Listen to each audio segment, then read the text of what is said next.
Hi everyone, welcome back to CG101. I'm back with another video. Today I'm going to be talking about Seth Rollins' reign as the World Heavyweight Champion. First of all, this reign, a lot of people think of it as a second place to Roman Reigns' reign. The only reason why is because Roman has been the champion for like 1,400 something days, I believe it is. I might be wrong. But Roman has been champion, well not 400 actually, I have that wrong for sure. It's like 1,100 something, I believe. But Roman has been champion for so long, right? Over 3 years. And because of that, he's overshadowing Seth. Even if you want to call him a world champion, some people will not believe he's a world champion. And again, even though I think he is a world champion, has proven that. It's just, first of all, this whole gimmick that he has is one thing that's a little unconvincing. The second thing, which is the only weak part of his reign in my opinion, is the fact that every single person he faces are those who we want to see as champions.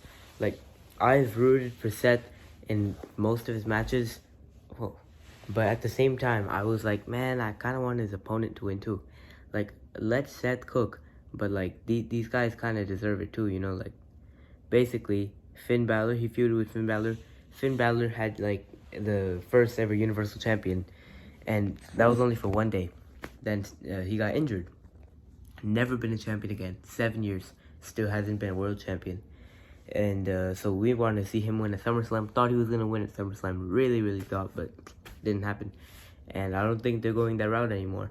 Then they had Nakamura. Alright, so WWE dropped the ball on what could have been a good world championship for Nakamura back in like 2018. 2017, in fact, where he could have beat Jinder. But that didn't happen, right?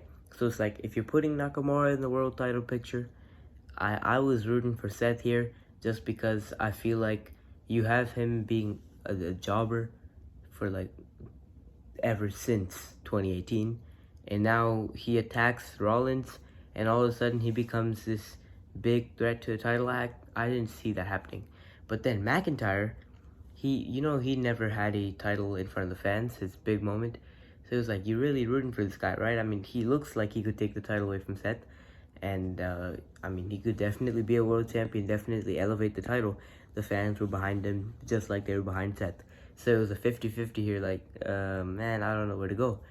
So Rollins and McIntyre, I bet they will have another match at the Rumble, because we have gotten a Survivor Series match confirmed. But it's normally 5 members for War Games, right? So I think McIntyre joins Judgment Day's team, maybe not to join them at the Permanent Alliance, but just to get his hands on Rollins again. And then just like that, we hear voices, and Randy Orton is the 5th member of Team Cody, Team Seth, Team Jay, Team Sammy, you know?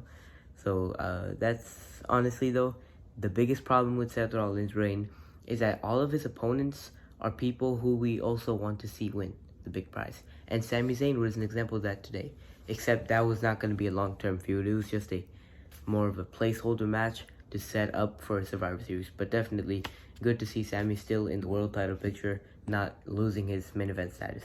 That's it for this video. See you guys next time. Check out my other videos on my channel, and you can't see me.